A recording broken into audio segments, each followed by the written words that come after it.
Morning, students. Uh, we'll start our next lecture that is about heat exchanger.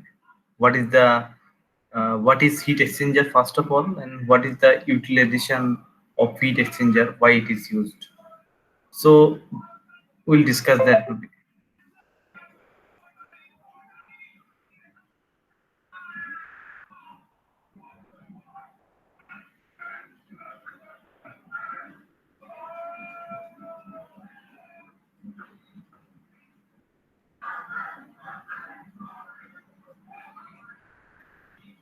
So heat exchanger. Let me discuss it. Heat exchanger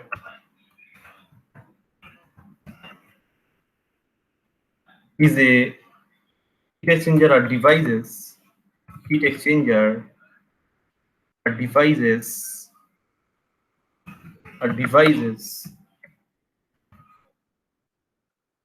in which heat is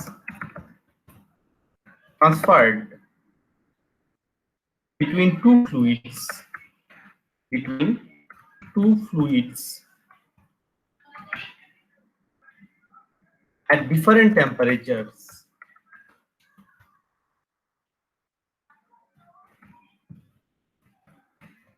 without any mixing. So for example, if we need to uh, heat up some particular fluid, suppose we have a cold milk, that cold milk we want to heat during the pasteurization process. For example, we need to heat the milk so that the pathogens, the pathogenic microorganisms, especially the pathogenic bacteria, can be deactivated. So for this, heating of milk is carried out. So when the heating of milk is carried out, heat exchanging is one of the most important operation. So during this, the heat is transferred to cold fluid, and ultimately the cold fluid, the temperature of the cold fluid increases. Okay, so heat exchanger is a device which allows the transfer of heat to that cold fluid. Okay, so due to this reason, two different types of fluids are basically used. One is hot fluid, and another is the general fluid or cold fluid that you are going to heat up. So from the hot fluid, the heat is transferred to cold fluid without any mixing. Okay, so if you write down here,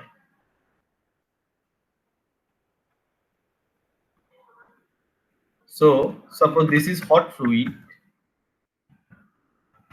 From the hot fluid, cold fluid, from the hot fluid, the heat is transferred to cold fluid without any mixing. Okay, so from this, the heat can be transferred to cold fluid. The heat can be transferred to cold fluid. The heat can be transferred to cold fluid. So from the hot fluid, the heat can be transferred to cold fluid. Okay, and during this process, both the fluid are not mixed. Both the fluid are not mixed up. Okay, and due to this reason, ultimately the temperature of the cold fluid increases. The temperature of the cold fluid increases. So we can give one example with the help of one diagram. We can explain.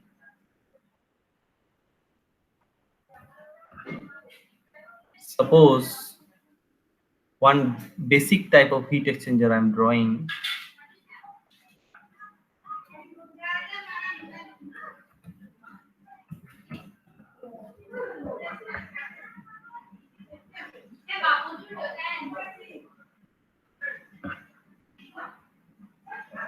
So one basic type for explanation we can describe. One basic diagram that will clear the funda of heat exchanger.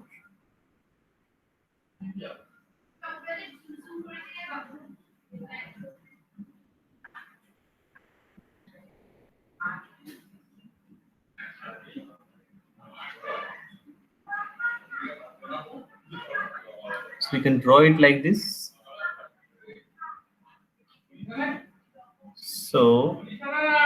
these are the two sections.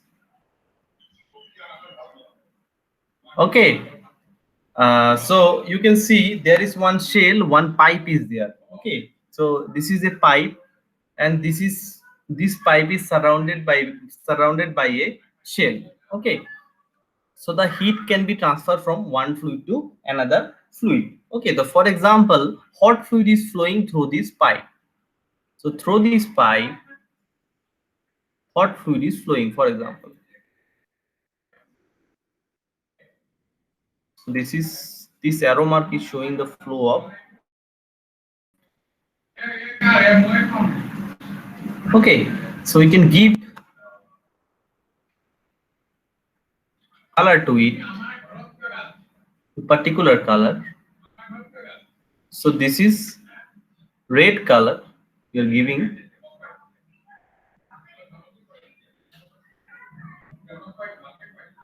Okay, so that means hot fluid is flowing through this pipe. Hot fluid is flowing through this pipe. So this is hot fluid. Hot fluid.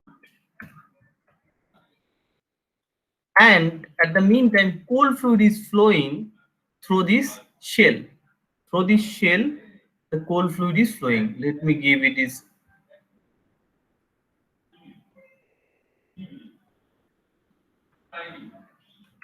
Okay, we can draw it like this.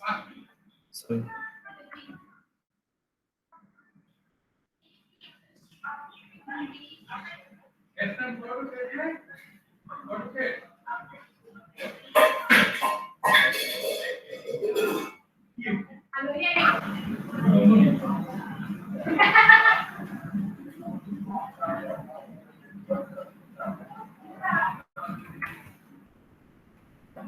so this is the flow of cold fluid.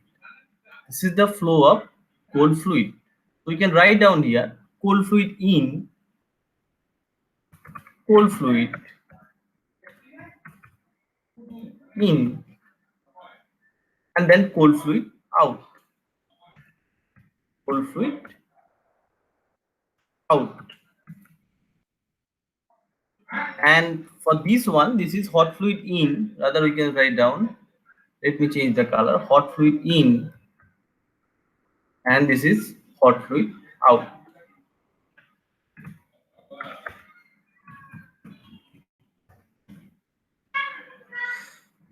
Okay, so during this process, the heat is transferred. During this process, the heat is transferred. See, the hot fluid is flowing through this pipe. This is hot fluid in, and this is hot fluid out. At the meantime, cold fluid is flowing through the shell. This blue color is showing the cold fluid. Cold fluid is flowing through the shell. So you can see, and these are separated. This hot fluid and cold fluid, you can see they are not mixed. They are separated in this case, basically. So what will happen, as the hot fluid is flowing, the heat will be transferred here. The heat will be transferred in this shell like this. The heat will be transferred in the shell like this. Okay, like this, the heat will be transferred to the cold fluid through this wall of the pipe. Through this wall of the pipe, the heat will be transferred.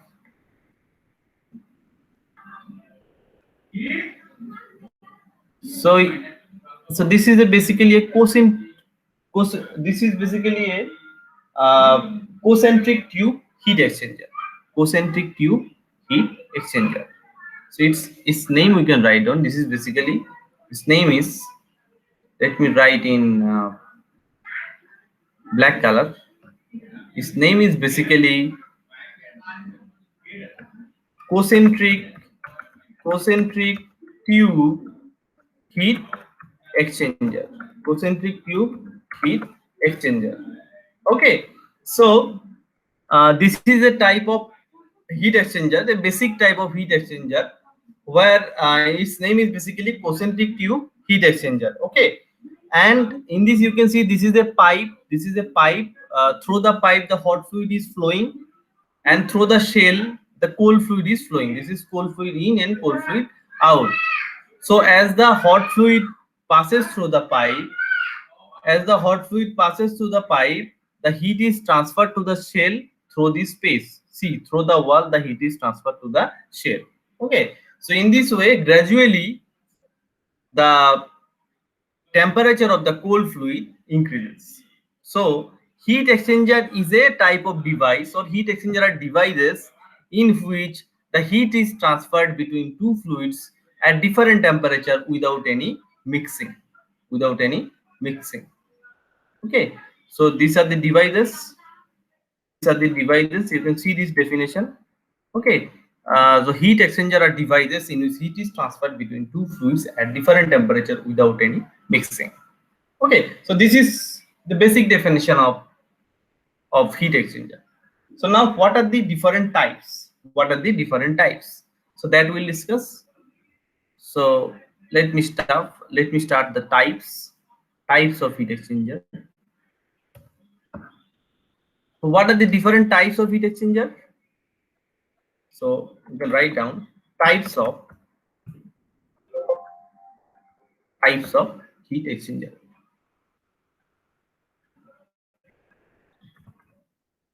Types of heat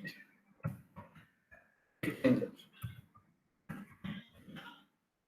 Okay, so what are the various types of heat exchanger? So there are basically three types. There are basically three types of heat exchanger.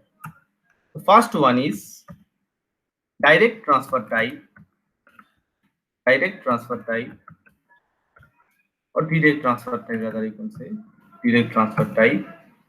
Then storage type.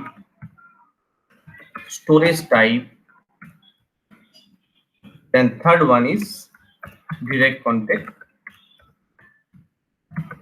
type. So these are the basic three classification of types of heat exchanger, and this direct transfer type can be again divided into three types. This can be again divided into three types. This can be again divided into three types. The first one is tubular heat exchanger, and then plate heat exchanger, which is very popular. The plate heat exchanger is very popular.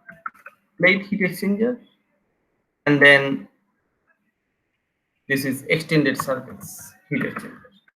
Extended surface heat exchanger. Okay, extended surface, rather we are writing, we can write extended surface. So these are the basic classification of types of heat, basic classification of heat exchanger: direct transfer type, direct transfer type, storage type, and direct contact type. So the direct transfer type can be again divided into three types, that is tubular heat exchanger, then plate, these three: tubular heat exchanger, then plate heat exchanger, and then extended surface heat exchanger. So we'll see this heat exchanger one by one. So in the direct transfer type, the basic one is, the basic example is the concentric tube heat exchanger, as we have shown. This is the direct transfer type. That hot fluid will be flowing. So this is one of the type, concentric tube. Under this tubular heat exchanger, two types of heat exchanger basically comes. One is concentric tube, another is Schellen tube.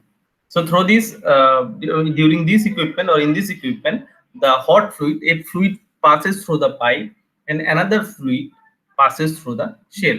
So as the suppose, for in this case, the hot fluid is flowing through the pipe. As it passes, the heat is transferred to the shell with the help of this wall. Okay, through this wall, the heat is being transferred, and ultimately the other fluid, the cold fluid, gets heated up. Okay, so this is about direct transfer type. In case of storage type, let me enlarge it further. So this is the example of storage type heat exchanger. You can see, we can write down the title. So this is basically storage type. Storage type. Okay, this is basically storage type heat exchanger. So in this you can see there is hot fluid in and hot fluid out. This A and B, and then valve is there. Okay, and cold fluid in. Here it is cold fluid in, cold fluid in, cold fluid in, and cold fluid out. And this is basically hot fluid in and hot fluid out. So what happens? You can see valve is there. Valve is attached in each and every uh, port. Okay, whether it is inlet port or outlet port, in each and every port, valve is attached. So what happens during in this type of heat exchanger? Basically, the passing is done one by one. So first of all, what happens? First of all, suppose we are going to heat some cold fluid. So first of all, this valve will be closed. These two valve, these two valve, these and these will be closed. So when they are closed, after that, these two valves will be open. Okay, and the hot fluid will be allowed to pass. As the hot fluid is allowed to pass, so it passes through this matrix. This passes through this matrix and through these tubes. Okay, through these tubes it passes, and as it passes, the heat is being passes, and after that it goes out through this port, and the heat is being stored in the matrix. Okay, and after that you close the valve, and thereafter you will open the valve of cold fluid port. Okay, so you will open this. Now you can close these two valve. This valve, and this valve, A and B valve will be closed. As the A and B valve is closed, you can open C and D, and the cold fluid is allowed to pass. So as we have said, when the hot fluid was passing, the heat is being stored in this matrix. Okay, so as the cold fluid passes in the second pass, so it takes heat from the matrix and gets heated up. Okay, and gets heated up. So this is the principle of a storage type. So why storage type? Basically, it stores heat. Okay, so in two passes you allow the fluid to pass. First of all, you will close the cold fluid port, cold fluid in and cold fluid out. Cold fluid in and cold fluid out port you will close, and you will open the hot fluid in hot fluid out port. So as you open the port, initially the hot fluid is allowed to pass through the system. As the hot fluid is allowed to pass through the system, the heat is being stored in the matrix. So, and then you close the valve of hot fluid. After that, the port of the cold fluid is being opened up. Okay, and the cold fluid is allowed to pass. So as the cold fluid passes through this matrix, as the cold fluid passes through this matrix, what happens? Initially, heat when the hot fluid was flowing, the heat is being stored. So that heat will be supplied to the cold fluid, and ultimately the cold fluid will be heated up. Okay, so this is the principle of storage type heat exchanger. So next is, then we can see direct contact type. In direct contact type, basically there will be direct contact between the hot fluid and cold fluid. You can see the diagram. So this is basically, direct contact type. This is basically direct contact type heat exchanger.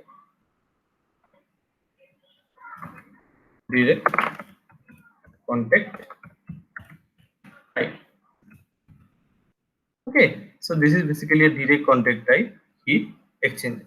So in this you can see, so one fluid. So suppose you are going to heat the liquid, that cold fluid. So the cold fluid will be allowed to pass through this nozzle. The cold fluid will be allowed to pass through this nozzle in the form of droplets. In the form of small droplets. In the form of small droplets, the cold fluid will be passed. Okay, let me change the color. It will be clear. In the form of small droplets, the cold fluid is passed. Okay, because the cold fluid, it passes like a spray dryer. As it passes through this nozzle, so what will happen? It is being sprayed, and it converted to droplets. At the meantime, the hot fluid, it may be air or some other liquid, so the hot fluid is allowed to pass through this section. So as the hot fluid passes, so there will be interaction between the droplet and the hot fluid. and there will be direct interaction between the droplet and hot fluid, and ultimately it will be heated up. One of the good example is spray dryer. In case of spray dryer, you are spraying the liquid in the form of droplets. At the meantime, you are applying the hot fluid. So as the hot fluid passes, the hot fluid have interaction with the droplet, with each and every droplet, and they will be converted to powder, or they will be heated up. Okay, so suppose there is a droplet, like this. You can draw some spear diagram. Suppose spear droplet we have. Okay, spear droplet we have. Suppose spare droplet we have. So each and every spare droplet gets heat from all the side. So you get the heat like this from this side, like this, then like this, and like this. So you can see the droplet. Suppose we are considering a single droplet. So that single droplet is getting heat from all the side. So because you are applying the hot air stream or hot fluid you are applying, as the hot fluid passes, so the hot fluid we apply will supply heat uh, throughout the surrounding of the particular droplet, and due to this droplet will be heated up. So this particular type of heat exchanger is known as basically direct contact type heat exchanger. Why direct contact? Because the cold fluid is being allowed to pass in the form of droplets, then each and every droplets gets gets connected with the hot fluid. So as the hot fluid passes, the particular hot fluid gives heat to each and every droplet, and then it is converted to powder. So you are giving direct contact between hot fluid and cold fluid. So then direct transfer type. So the most popular is tubular, plate exchanger, and then extended surface. These are the three types. In case of tubular, we have seen that concentric tube one. We have seen the concentric tube one. We have already observed. This is the concentric one. Okay, this already you have seen. And the another type that is mostly used in juice industry, the shell and tube heat exchanger is a very important. So you can see in case of shell and tube heat exchanger, different pipes are provided like this. Different pipes. This one, then this one. Okay, then this one. So you can see different pipes are attached, and this sky color is showing basically the shell. Okay, shell between the pipes, and these particular lines, black line as you can see in this diagram, this one, and these are basically baffle plates. Okay, and all these pipes are connected at the end. Okay, so this is known as front end header, and this is known as rear end header. So this is the pass for tube. This is the pass for tube inlet, and this is the pass for tube outlet. So all these things are header. These are connected through a sheet. So all these pipes are connected through a sheet. So this is the tube inlet, and this is tube outlet, and this is shell inlet and the shell outlet. Okay.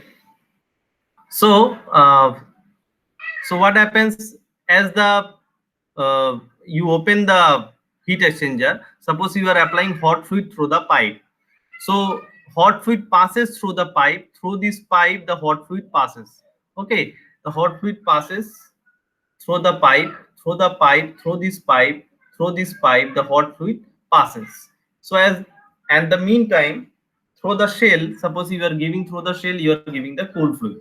So cold fluid passes through the shell and follows a zigzag path, and these baffles particularly helps for the distribution of the cold fluid that is passing through the shell. Okay, and due to these baffles, all the cold fluid are being distributed uniformly, and they follows a zigzag path in the shell. So ultimately the heat is being transferred from the tube to the cold fluid, because through the tube the hot fluid is flowing, and ultimately the heat is being transferred to the shell from the tube, from all the tubes. Okay, from all the tubes the heat is being transferred. You can show it like this. Okay, so this is all about shell and tube heat exchangers. It has shell and it has tube. So I'm again telling, in shell and tube heat exchanger there are various tubes. And these tubes are connected. Okay, they are connected through headers. Okay, in this front end and rear end they are connected, and they are connected to baffle plates also. Okay, so the hot fluid, for example, suppose the hot fluid passes through the tube inlet and it passes through the tubes and then goes out through the tube outlet.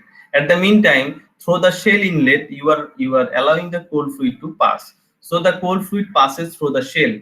So as it passes through the shell, and so what happens? It gets interacted with the baffles. So these baffles helps the cold fluid for the distribution uniformly inside the shell and to follow a zigzag path. Okay, as a result of which heat is being transferred from the tube through the tube, because you have said the hot fluid is flowing.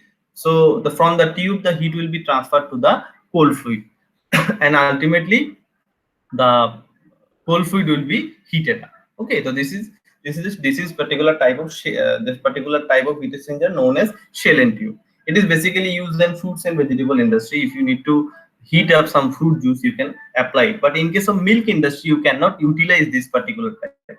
Why? Because if you use this type of heat exchanger, there will be fouling problem.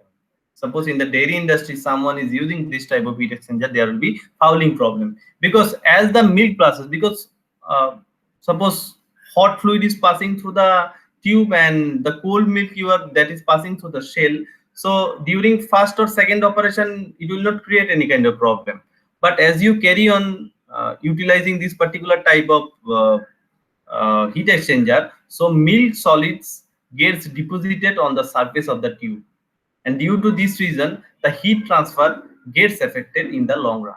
Okay, and in the milk industry people doesn't prefer shell and tube, people uses plate heat exchanger. Okay, so what happens, the fouling problem that you can see, suppose this is the tube, this is the tube.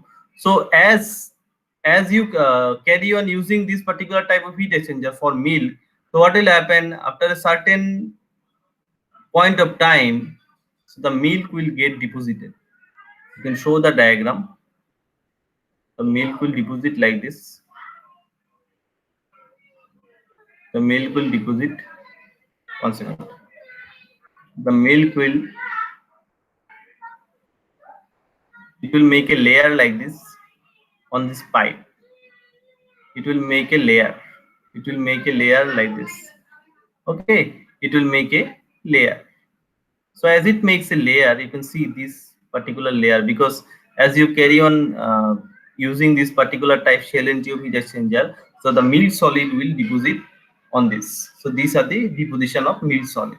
So through this pipe, if milk solid gets deposited like this, on this portion, if milk solid gets deposited, so what will happen, we know that hot fluid passes and the heat is being transferred through this wall.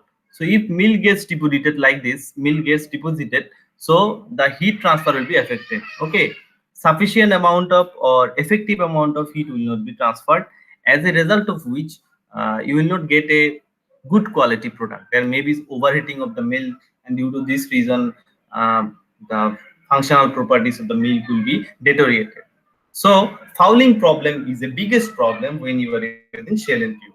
So to sort out this particular type of problem, in the milk industry people uses shell and tube heat exchanger.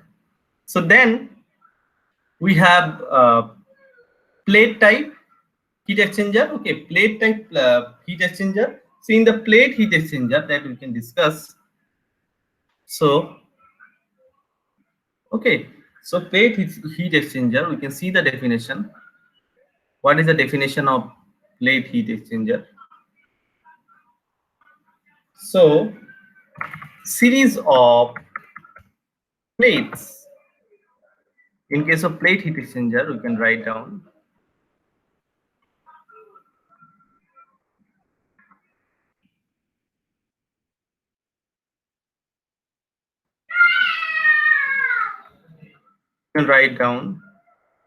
a series of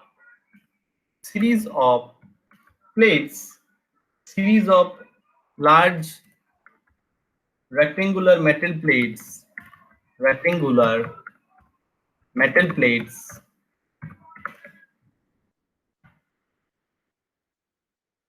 which are clamped together, which are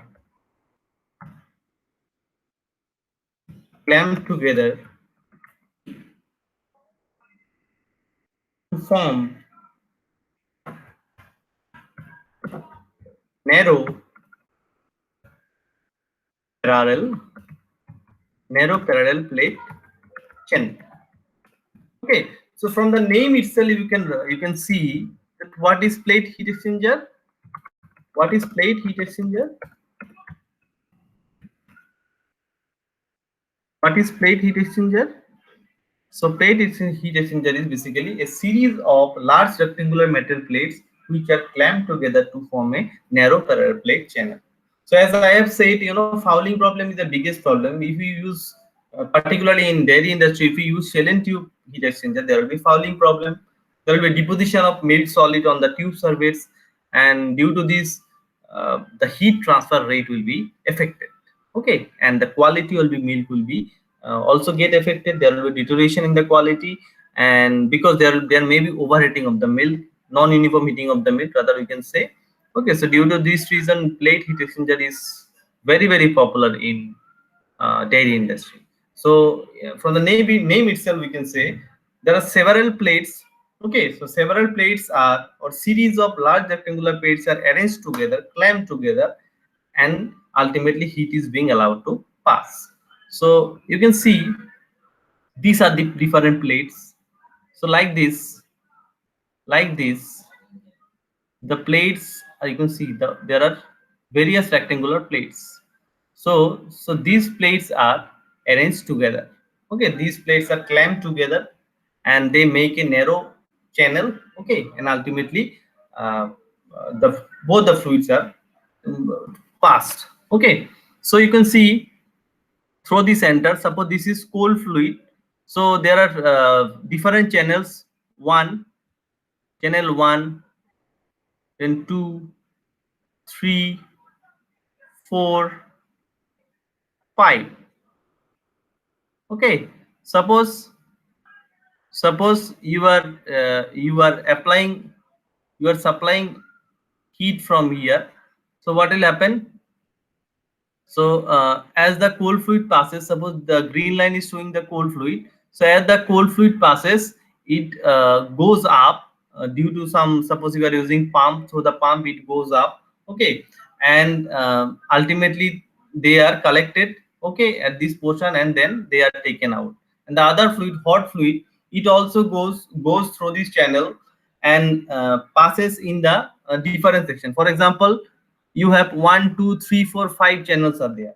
So through 6 also you can write. So through 1, 3, and 5 channel you are passing the cold fluid. So initially you are passing the cold fluid through this channel. So these are the channels. These are the channels. Okay, these are the channels. That means the gap between two plates. So these are the various channels. So for example, initially you are passing the cold fluid. So through the channel 1, 3, and 5 they are passed. At the meantime, simultaneously you are applying hot fluid. So the hot fluid will be passing through channel 2, channel 4, and channel 5. So ultimately the heat will be transferred from one channel to another channel. For example, through 1 you are applying cold fluid and through 2 you are applying hot fluid. So the heat will be transferred from channel 2 to channel 1. Okay, in case of this one, the heat will be transferred from channel 4 to channel 3. Okay, so through 1, 3, and 5 you are supplying cold fluid. Through channel 1, 3, and 5 you are supplying cold fluid. You can write down here. For example, 1, 3, and 5 you're supplying cold fluid, and then through channel 2, 4, 6 you are supplying hot fluid. So what will happen ultimately, as you supply these two types of fluid through these channels, The heat will be transferred from the hot fluid to cold fluid, and the cold fluid will be heated up. And one of the most important thing is that during this, as you supply, for example, you are supplying hot fluid, so it will pass through the channel. Okay, it will pass through the channel, for example, channel 135. So as it passed through the channel, ultimately, and in the output, they are again joined together, and we get a single pass. You can ask one question, that when the cold fluid is passing through different channels, how we get a single output? Okay, so they passes through a single input, they enter in the system, and then they passes through different cells, and after heating they are again connected, and as a single output they are taken out. Okay, but they during the process they passes through different channels. So 135, through 135 we are passing cold fluid, and at the meantime hot fluid we are passing through 246. So hot fluid also similarly, they enter in the system as a single input, and then they distributes in different channels 246, and after doing their work, that means after giving away heat to the cold fluid, they are again connected, and then comes out as a single output. Okay, so this is the example of a principle of plate heat exchanger. So in case of plate heat exchanger, series of large rectangular metal plates are clamped together to form narrow parallel plate channel. Okay, so if you remember the scenario of dairy industry, in case of shell and tube, we have seen that when milk passes, the milk solid deposits on the surface of the tube, and ultimately the heat transfer gets affected. But if we use this type of heat exchanger, there is no probability of such kind of things. Okay, because you are involving plate, and the heat transfer is occurring through the plate. So due to this reason, the particular processing person will not face such kind of problem. Okay, so that's why plate heat exchanger is mostly popular in dairy industry. So we are going to use different types of clamps. Different types of plates are clamps together, and ultimately both the fluids are allowed to pass. The cold fluid passes through 135 channel, and the hot fluid passes through 246 channel. Okay, so then from the hot fluid the heat is being transferred to cold fluid, and the cold fluid is heated up. Okay, so during the system, the cold fluid and hot fluid, they enter as a single input, but during the process they distributes in various channels, and when they come out as output, before that they are again combined up and come out as a single output. Okay, so this is the principle of a plate heat exchanger. So, and in case of extended surface, we are going to use fins. Okay, so like in the radiator of an engine, if you say, suppose in tractor, you can see radiator we use. So we use fins to increase the surface area. So in extended surface, there will be heat transfer between hot fluid and cold fluid, but in that case we are going to use fins, okay, in the system. So as we are going to use fins, there will be increase in the surface area, because in case of heat exchanger, you remember one thing: if you increase the surface area, or with the increase of surface area, the amount of heat transfer always increases. Okay, so in case of extended surface, we are going to use fins. As we are going to use fins, the surface area increases, and ultimately the amount of heat transfer also increases. Okay, so this is all about extended surface heat exchanger. So these are the various theoretical aspects of heat exchanger. So then heat exchanger can be again classified on the basis of flow, arrangement. We will see the classification. What are the different possible classification on the basis of flow arrangement?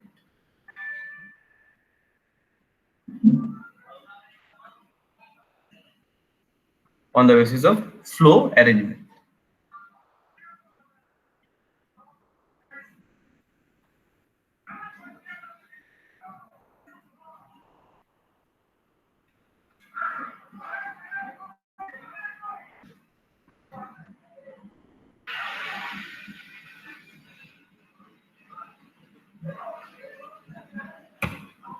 So we can see the classification on the basis of flow arrangement.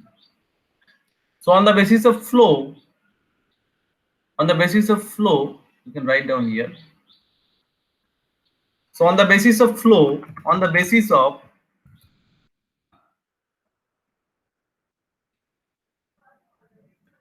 on the basis of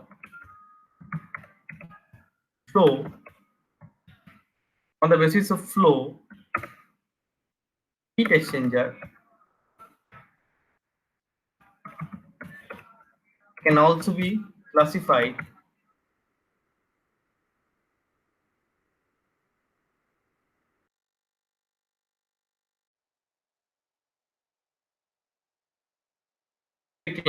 in three types.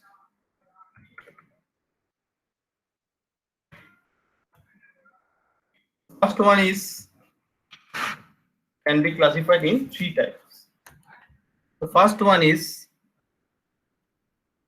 parallel flow, parallel flow. Okay.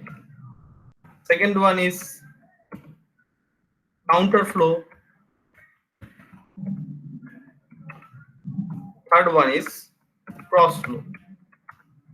So these are the classification, or you can say what are the different types of flow possible in the heat exchanger. Because when you are applying the fluid, hot fluid and cold fluid, whether they are going to go in the single same direction, or whether they will come from different directions. So that is also important. That also has influence. So on the direction of flow, you can again classify this heat exchanger in three types. The first one is parallel flow, counter flow, and cross flow. So in case of parallel flow, so we'll take the example of this one. With this we'll explain. Suppose this is concentric tube. This is concentric tube.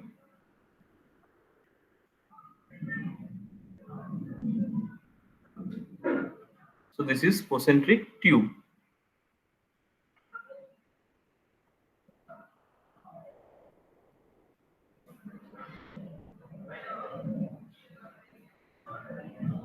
Okay. So in this case, the first one, the parallel flow we are describing. So in this case, both the fluid, the hot fluid. So let me do one thing. One thing. One second.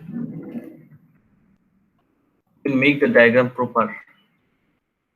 You can take this diagram.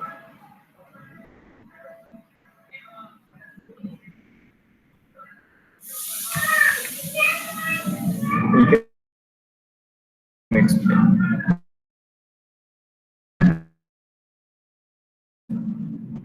So this tube. So in case of parallel flow, as we are discussing parallel flow, for example, we are discussing parallel flow type. Hot fluid and cold fluid, they will flow in the same direction. Okay, so you can see in this, the cold fluid is flowing in this direction, the cold fluid is flowing in this direction. Okay, and same direction. Okay, so the hot fluid is also flowing in the same direction. You can see it. Hot fluid is also flowing in this direction. Okay, in this direction, and the cold fluid is also flowing in this direction. So the direction of cold fluid and hot fluid are same. So in case of parallel flow, both the hot fluid and cold fluid, they passes in the same direction. Okay, and this type of parallel flow heat exchanger, it needs maximum area. It needs maximum area for heat transfer.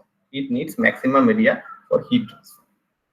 Second one is counter flow. So parallel flow we have discussed that cold fluid and hot fluid, they will flow in the same direction. You can see they are flowing in the same direction. The direction of hot fluid flow and the direction of cold fluid flow are same. But in case of counter flow, they will hot fluid and cold fluid, they will move at separate direction. Okay. So for example, cold fluid are moving in this direction. So let me draw this one. So this is cold fluid.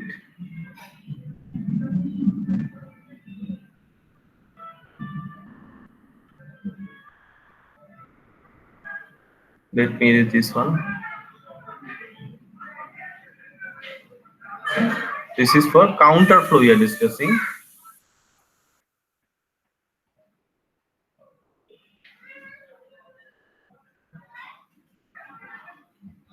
This is for counter flow.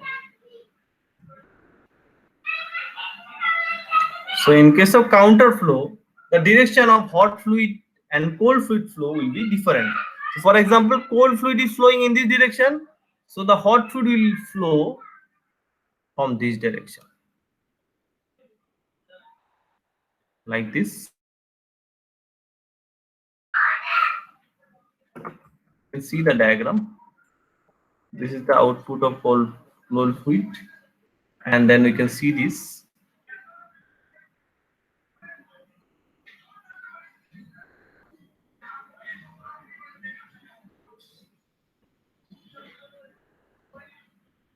Okay, so let me change the color.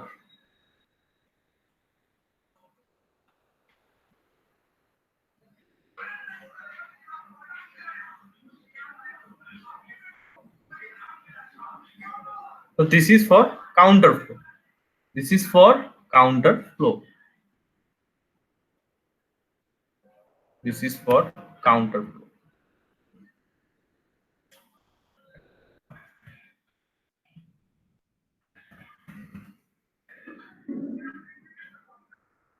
This is for counter flow. So in case of counter flow, the hot fluid and cold fluid, they are passing or they are flowing in different direction. You can see the hot fluid is flowing in this direction, and the cold fluid is flowing in this direction, in opposite direction. Okay, so this particular type of heat exchanger is known as counter flow, and it needs minimum area. Okay, it needs minimum area. So in case of parallel flow, the hot fluid and cold fluid, they flow in the same direction, and they need maximum area. And in case of counter flow, hot fluid and cold fluid, they flow in separate direction, and they need minimum area. In that particular equipment, we need minimum area. And in case of cross flow, both the fluids passes perpendicular to each other. Both the fluids passes perpendicular to each other, and it needs average area. Okay, it needs average area. So we have studied this one. So now we'll study cross flow. So in case of cross flow, you can see the diagram. In case of cross flow, for example, tube. Okay, so hot fluid will pass through this. Hot fluid will pass in this direction.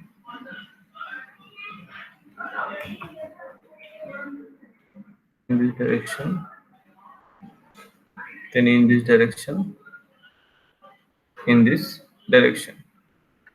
And this is for cold fluid.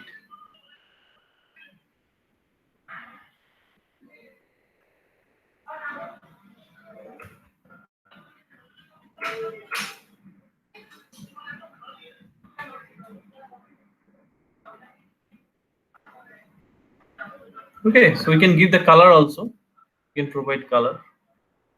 This is for cold fluid, and this is for hot fluid. Okay, so cold fluid and hot fluid. This is cold fluid, cold fluid, and this is hot fluid. Hot fluid. So this is basically what type of heat exchanger? This is basically cross flow. There will be cross flow arrangement in the heat exchanger. Cross flow. Okay, so this parallel flow, counter flow, and cross flow, we can say it as a classification of heat exchanger, or you can say flow arrangement in the heat exchanger. Okay, what are the different types of flow arrangement possible in the heat exchanger? So parallel flow we have discussed, both the hot fluid and cold fluid, they will be flowing in the same direction. Okay, and they need maximum area. And in case of counter flow, the second one, the hot fluid and cold fluid, they flow in opposite direction. Okay, and it needs minimum area. And the third one, in case of cross flow that we have drawn just now, you can see both the fluids, hot fluid and cold fluid, they are passing. Hot fluid is flowing through this, and cold fluid passes perpendicular to the hot fluid. You can see the angle. You can see that you are getting a perpendicular. Okay, so both the fluids are passing perpendicular to each other, and this particular type of flow arrangement is known as cross flow arrangement or cross flow type heat exchanger. And okay, it needs average area of heat transfer. So these are the various classification and flow arrangement of heat exchanger. Heat exchanger. So in the next session, we'll see that what is log mean temperature difference, how to calculate the temperature, amount of heat transfer in case of parallel flow and counter flow, because we will basically deal with that. Cross flow is not common in food industry. We'll deal with parallel plate heat exchanger, parallel flow heat exchanger, and then counter flow heat exchanger. How to calculate the amount of heat transfer with the help of LMTD. Then how to calculate effectiveness. Okay, and then effectiveness of heat exchanger. What is the utilization of that? Then we will solve some of the numbers. So with this, I'm ending today's session. Thank you.